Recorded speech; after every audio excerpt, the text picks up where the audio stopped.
Entramos en la recta final de nuestro programa y ¿qué pasa cuando uno está trabajando? Pues que suele sufrir estrés. No es mi caso, porque en este programa, con tan buenos compañeros y con grandes invitados, la verdad es que sufrir estrés es imposible. Pero para aquellos que sí sufrís estrés laboral, yo también incluida, que era una broma, tenemos aquí a nuestra sexy psicoanalista de cabecera, Laura López, como cada martes, que viene a hablarnos de este tema tan importante. Laura, buenas tardes, bienvenida. Hola, ¿cómo estás? ¿Cómo te encuentras? Bueno, Laura, estrés laboral, que todo el mundo dice que está estresado, pero al final ¿es una excusa o es una realidad? Bueno, hay que puntualizar qué significa estar estresado, porque lo hemos utilizado como una palabra comodín para expresar muchas cosas que tienen que ver con la prisa, con las exigencias en el trabajo.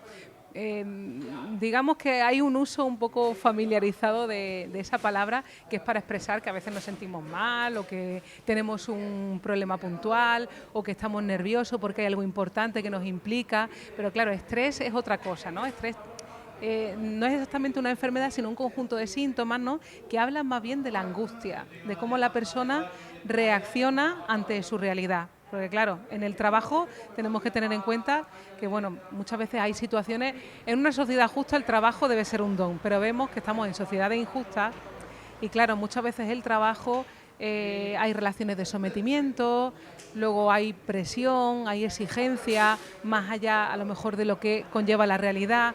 Claro, muchas veces la persona pues puede reaccionar de manera desadaptativa o en lugar de tomar las cosas de una manera más realista, se echa más presión encima. Entonces, a veces el cuerpo nos habla de situaciones que no solamente pasan en el trabajo, ojo, que también es como la persona también reaccionamos ante ciertas situaciones de nuestra vida.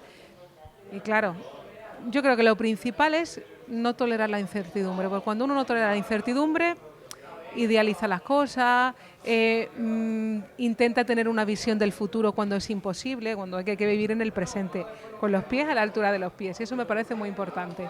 Y bueno, sobre todo hablar y escuchar, porque muchas veces uno tiene en su cabeza, ¿no?, en su imaginación o tiene las relaciones más en lo que imagina de la realidad, que luego hablar, tú ves que luego hablas con la persona e intentas solucionar las cosas, pero hay personas que no solucionan las cosas, que es como si se regresaran a ese momento infantil donde reaccionan de manera inadecuada, ¿no? Entonces hay que ayudar a verbalizar, sobre todo en un equipo de trabajo, con los compañeros, porque si no hay situaciones que te desbordan. Estoy totalmente de acuerdo contigo, utilizamos la palabra estrés de excusa sí, para todo. Ay, qué estrés tengo, cuando no sabemos realmente lo que es estrés, porque al final el estrés no es una cosa que tú tengas en tu mente que digas, ay, no me da tiempo de llegar a tal sitio, qué estrés. No, el cuerpo habla y habla a través de enfermedades o lo que nos pasa mucho. Yo también tengo la mordida, sí, o sea, bruxismo y demás, sí, que dicen que es del estrés y de claro, los nervios, que a mí cuando me lo dijo el dentista, que tenía 16 años yo de aquellas, le dije al dentista, ¿qué estrés voy a tener yo? Y dice, pues hija, algún estrés tienes porque no es normal que tú apretes tanto la mandíbula. Sí, a todos nos pasa algunas cosas. Es que somos seres humanos, ¿no? Y a veces ahí vemos también cómo la salud mental tiene que ver con una cuestión de cantidad, ¿no? Cómo cada uno resolvemos. Lo ideal sería resolverlo a través de la palabra, ¿no? Es decir, dependiendo de lo que te pase, pues las personas reaccionan de una manera más desadaptativa que otras. Pero sí es cierto que dentro de esa gama a veces es cuestión de cantidad, porque es como la gotita que colma el vaso en la ecuación de todas las cosas que nos pasan en la vida, ¿no? Y como uno reacciona, vemos como muchas veces, dependiendo en la estructura que estemos, hay personas que reaccionan más con el cuerpo y otras de una manera más adaptativa, pues bueno, pudiendo hablar o resolviendo algunas cosas. Hay cosas que desbordan, que tú no las puedes cambiar, ¿no? Pero también es la cuestión de eso, de poder estar preparados para que venga lo que nos venga, a reaccionar de la mejor manera posible. ¿Qué puede provocarnos el estrés, Laura? A mucha gente se le cae el pelo. Sí. Otra gente tiene problemas en la mandíbula. Sí. Pues bueno, puede generar dependiendo de la estructura que la persona esté, porque hay personas que son más psicosomáticas, es decir, que es como si el órgano hablara de algo que no puede verbalizar la persona, y tiene más que ver eso con cosas que no toleramos de nosotros mismos, de la situación en la que nos abordamos, que la reprimimos, y es como si nuestro cuerpo hablara. Otras veces más la estructura histérica, que es cuando a uno, por ejemplo, le puede dar un ataque, o esas cuestiones de las contracturas, ¿no? Tienen que ver con una cuestión de acción que no se ha llevado a cabo y que luego se lleva a cabo en otras situaciones. Entonces uno cree que es la mala postura, ¿no? Que también, pero que tiene que ver con situaciones donde su tendencia era reaccionar de una manera, digamos, agresiva hacia la realidad, de una manera de acción, se ha retraído y ahí aparece la contractura, ¿no? Es que estamos llenos de contradicciones, Rosana, ¿no? Por eso digo que la salud mental no es una cuestión de que uno está enfermo en un momento determinado, sino que es como una manera de reaccionar de la mejor manera posible ante situaciones de nuestra vida cotidiana que nos pasan a todos. Lo que pasa es que sí que es cierto que en lo laboral se van a expresar muchas de nuestra posición frente a la vida, porque en lo laboral pasamos la mayor parte de nuestra vida en el trabajo, ¿no? Luego se van a poner en juego también la figura con el jefe, que también muchas veces vemos que hay una hostilidad con esa figura, o a veces también hay situaciones en las que esa persona no escucha, no tiene en cuenta a los empleados. Vivimos una sociedad donde todo es muy rápido, vemos la inteligencia artificial como también está dando pasos agigantados en lo que es el objeto técnico, pero en las relaciones humanas hay un retroceso porque aunque sí se están implementando la figura de la salud mental, ¿no? Se está hablando más de salud mental en lo laboral, vemos que muchas veces no se tiene en cuenta, ¿no? Y que se llama jefe a la persona que cree que está encumbrada por una mano que le ha puesto el otro, le ha dicho, ahí estás tú. Pero sí, como los reyes antiguamente que se pensaban que estaban puestos por el poder de Dios. Claro, pero no, tenemos que tener en cuenta que son los empleados también los que hacen a ese jefe, ¿no? Hay que escuchar, también hay que tener en cuenta las ideas, porque cuando las personas están de acuerdo, las cosas funcionan mejor. Un buen equipo tiene un buen líder. Claro, pero es también el equipo el que hace el líder, ¿no? Y también hay que tener en cuenta que hay tensiones entre los empleados y que hay que saber escucharlas y bueno, tener en cuenta que somos seres humanos y que toda la cuestión que pasa con el estrés laboral, muchas veces las bajas laborales tienen que ver con el ambiente de trabajo. Y claro, si no tenemos en cuenta eso, que es lo principal en un equipo de trabajo, a veces a través de la baja laboral hablamos de tensiones que ocurren en el trabajo y disconformidades, y lo vemos también en los equipos de fútbol, ¿no? Que muchas veces hay una cuestión en contra de la manera de trabajar del entrenador o de cómo están los puestos directivos, y vemos que los empleados lo hablan, ¿no? Lo hablan a través de esas bajas laborales. Uh-huh. Pero claro, tú te coges una baja laboral porque, yo qué sé, lo que nos dice Laura muchas veces fuera de cámaras, te has torcido un tobillo, algo está pasando ahí. Claro, tú te coges una baja laboral con un tobillo torcido, tu jefe lo que menos se va a pensar es que tú tienes estrés laboral. Pero por eso estamos aquí, Rosana, para tener en cuenta que cuando alguien repite una situación hay que tener en cuenta que algo le pasa a esa persona. Hombre, si alguien se tuerce los tobillos muy a menudo ya es un poco torpe. Bueno, torpe no, diríamos que tenemos inconsciente, Rosana, tenemos que tener en cuenta que eso tiene que ver con un proceso personal que esa persona está pasando bien en su vida personal o también en la situación laboral, pero cuando uno se da de baja constantemente, ahí huele a chamusquina, ¿no? En el sentido que algo está pasando, que la persona lo está elaborando así, se está apartando de ese ambiente que no puede soportar, ¿no? Que hay algo que no soporta de eso, o que a veces también hay diferentes grados, ¿no? Porque hay personas que nos llaman estrés a un ritmo normal de trabajo, ¿no? Claro, tenemos que tener en cuenta que pasar de la familia al mundo conlleva tener compañeros, ¿no? El compañerismo es súper importante, ¿no? La grupalidad, estar en la sociedad, cumplir con tu trabajo, porque tenemos que tener en cuenta que vienen otros detrás, ¿no? Es un papel que tiene que ver con el amor también y con la grupalidad. Si no estamos unidos, ¿no? Que van a haber siempre tensiones, ¿no? Que se pueden transformar, ¿no? A través de esa convivencia y de esa escucha especializada, ¿no? Pero tenemos que tener en cuenta que un paso muy importante es el trabajo para las personas. Si en la sociedad la gente no trabajara, pues tú imagínate, ¿qué haríamos, no? Yo he trabajado con personas y conozco gente que dicen que trabajan mejor bajo estrés. Cuando se les va el estrés no saben estar, es cuando le vienen las contracturas, mareos y demás. O sea, trabajar en estrés les va bien y en el momento que se relajan se ponen malos. Pero tiene que ver tal vez con ese principio del placer, ¿no? Como si necesitaran que alguien le estuviera diciendo lo que tiene que hacer. Porque como que a veces uno, si no tiene a alguien diciéndole, no interioriza ese ritmo de trabajo, es como que a veces, claro, cuando uno se deja llevar por ahora no voy a trabajar porque estoy aquí tranquilo, ¿no?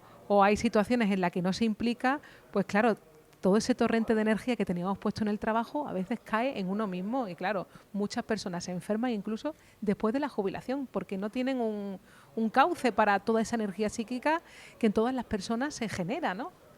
Yo recuerdo diferentes etapas en mi vida, por ejemplo, Sí. cuando era estudiante, estaba en la universidad y tenía exámenes, de los nervios se me descomponía el estómago y Ajá. perdía como 4 kilos en época de Sí, ¿no? exámenes. Fíjate. Luego recuerdo Ujú. en un trabajo que me entró una reacción, se me desescamaban, Sí. se me irritaron los ojos y se me desescamaba todo esto. Sí. Y también las contracturas. A mí la Claro. contractura de aquí a la orden del día. Sí, ¿no? Claro, pero fíjate cómo cada persona va a reaccionar de manera diferente. Y todo eso que uno habla a través del cuerpo tiene que ver con la historia de la persona, ¿no? Con su reacción en las personas cercanas de su entorno, en lo laboral, con la figura del jefe, con el trabajo, ¿no?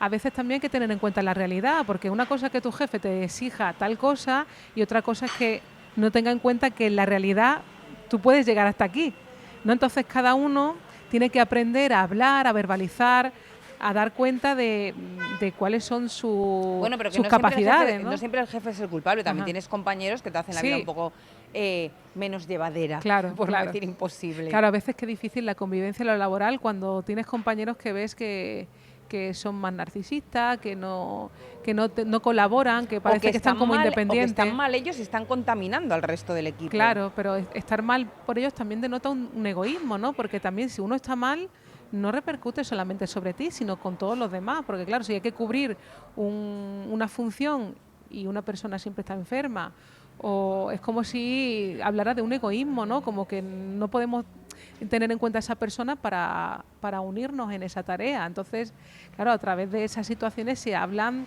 de la posición en la que está la persona, que claro, compañerismo tiene que ver también con ayudarnos los unos a los otros cuando estamos en situaciones en las que uno no puede una cosa, pero si yo no puedo, sé que hay otro compañero que lo va a cubrir y que lo va a hacer, ¿no?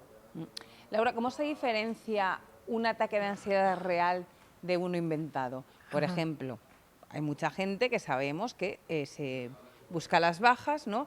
Y me voy a ir con un ataque de ansiedad a urgencias a ver si me dan una baja. Ajá. Pero Bueno, claro, eso también está perjudicando a las personas que sí que tienen ataques de ansiedad reales. Claro. Pero ¿se puede detectar de alguna manera médicamente o clínicamente? Bueno, la escucha del psicoanalista detecta todos esos aspectos de la persona, Claro, ¿no? pero claro, para eso ha tenido que esa persona que decidir ir al psicoanalista. Ajá, claro. Bueno, lo que pasa es que ya el hecho de ir a urgencias a decir que tiene un ataque de ansiedad fingido, ya habla el tipo de persona que es, ¿no? Porque ya es un traidor, ¿no? Podríamos decir, porque estás... Yo le llamaría otra cosa, pero no lo voy a decir.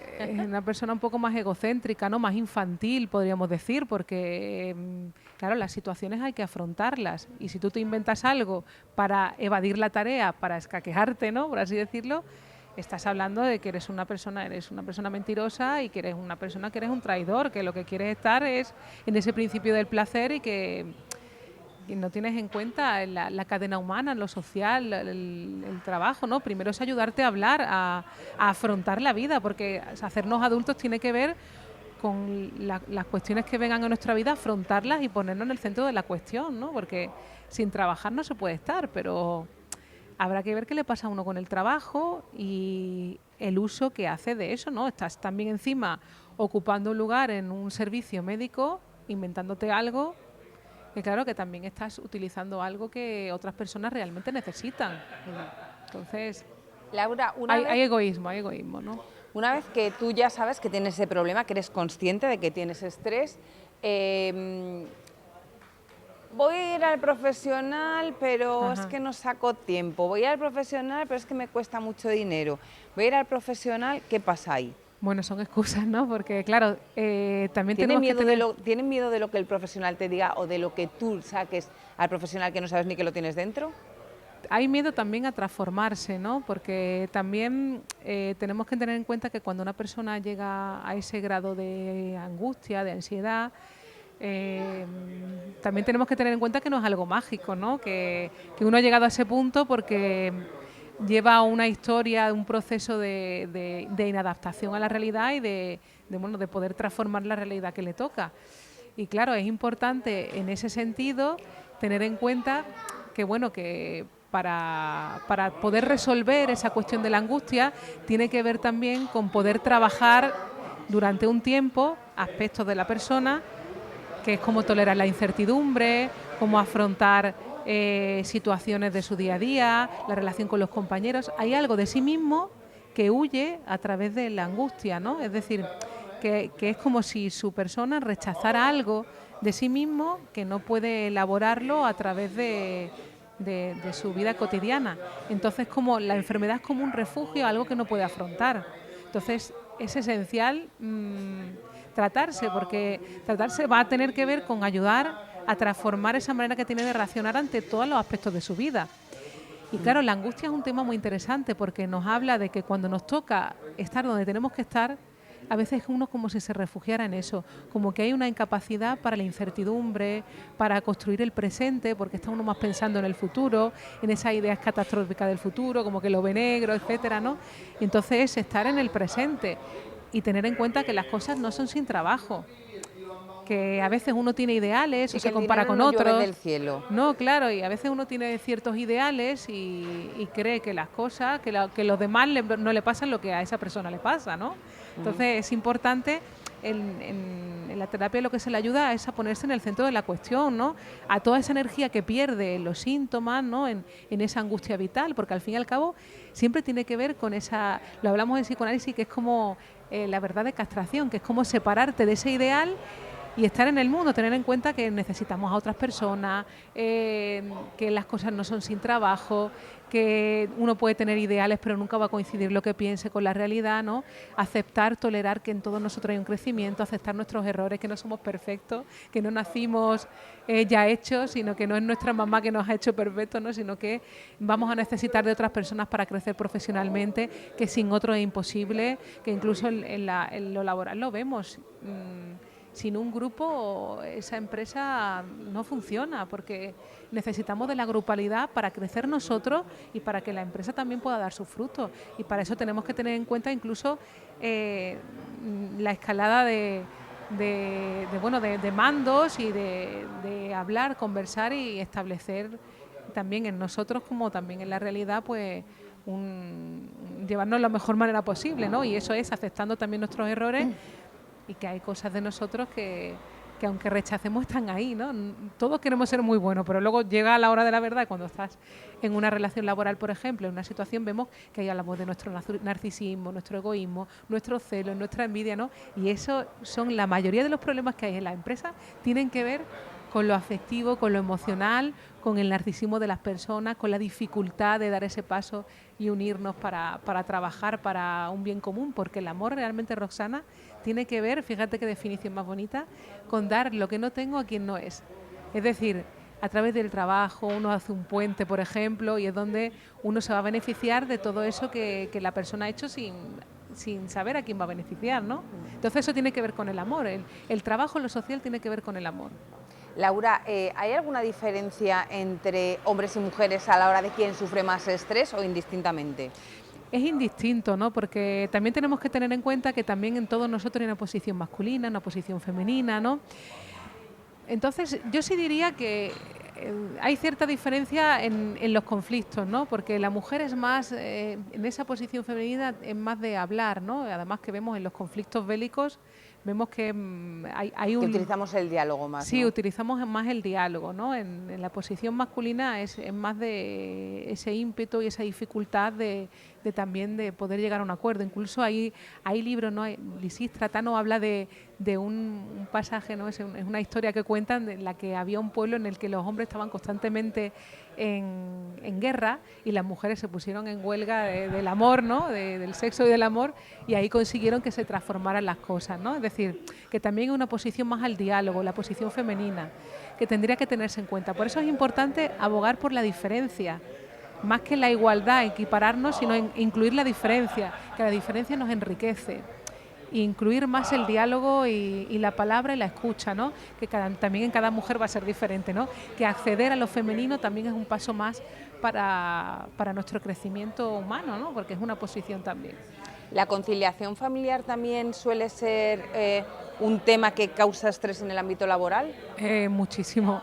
La verdad que sí, que yo creo que es una asignatura pendiente, porque a veces hay mucha dificultad desde las instituciones, ¿no? Para ofrecer vías adecuadas para poder conciliar, porque a veces nos quedamos en frases ideales y la realidad es muy distinta. Además, lo vemos en la natalidad, ¿no? La natalidad ha bajado muchísimo. Ahora las parejas o tienen un hijo o hay muy pocas que tengan cero, más. como O tú y cero, yo. claro, o cero.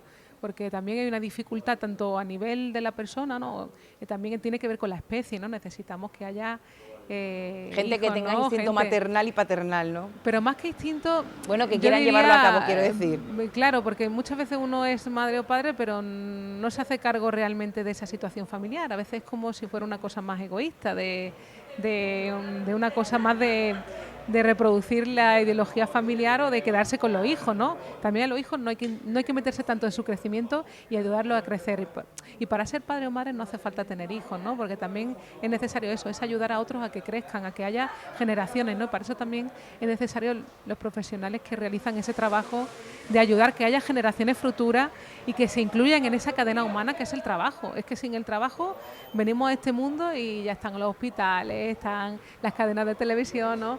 Hay profesores, hay universidades, ¿no? Es decir, que somos una cadena humana y hay que hacer un trabajo para que esa cadena humana siga existiendo, ¿no? Y eso tiene que ver con esa función padre y madre que en todos nosotros debe estar desarrollada, no dejarnos tirar por el egoísmo, por el principio del placer, que ya sé que estamos en una sociedad un poco hedonista, pero luego aquí vienen becarios y tenemos que ayudarles también a crecer, ¿no? Y esa es también la función madre y la función padre, ¿no? Ayudarles también a que tomen ese relevo.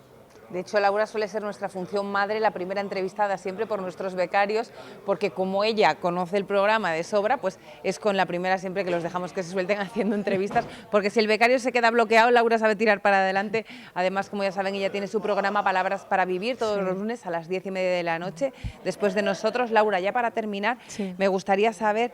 Muchas veces sabemos cuáles son esos síntomas de alarma de que estamos con estrés, caída de pelo, descamación de la piel, contracturas y demás. Somos conscientes de ello, pero ¿hay algún síntoma que no notamos tanto, pero que es una alerta de algo te está pasando? Bueno, cuando también la falta de deseo, la falta de motivación al ir al trabajo, la angustia, ¿no? Como esa opresión en el pecho, donde uno siente como que se va a morir, que se va a volver loco. También la pérdida de energía también es muy importante, ¿no? Porque supone que tenemos una fuente de energía muy importante para poder utilizarla en el amor, en el trabajo, en el hobby, ¿no? A ponerla para la disposición de muchas cosas. Y vemos que muchas veces las personas están agotadas y ese agotamiento también habla de que hay una contradicción en nosotros, ¿no? De que uno tiene energía para hacer las cosas, pero hay otra parte de nosotros que nos la resta y tiene que ver con esos conflictos también en la esfera laboral, que hay cosas que uno escenifica también en ese cansancio y en la angustia, ¿no? Pues Laura, ¿sabes qué es muy bueno para desestresarte? Dímelo tú. El baile. El baile. Yo te diría también que el psicoanálisis, ¿no? Permitirnos a nosotros hablar y ya el elaborar psicoanálisis llevamos hablando de él durante toda tu sección. Claro. Pero para terminar este programa, yo te voy a desestresar con una actuación que hubo este fin de semana aquí en Torremolinos, ¿te parece? Claro que sí. Además que eso, que hay que poner la energía también en la creación. Ayudarnos, la creación tiene que ver con ayudarnos a realizar la realidad, ¿no? A crear otro aspecto diferente, a darle una vuelta a esa situación y inventar algo nuevo. Recuérdale a nuestros espectadores cómo se pueden poner en contacto contigo. Sí, pueden llamarme al 610 86 53 55 y bueno, visitar mi página web www.lauralopegarcia.com. Muchísimas gracias, Laura. Nos vemos el martes. Que aunque sea semana de Semana Santa y los niños no tengan clase, nosotros estamos aquí. Vale, pues podemos tratar algún tema relacionado con la Semana Santa. Perfecto. Muy bien.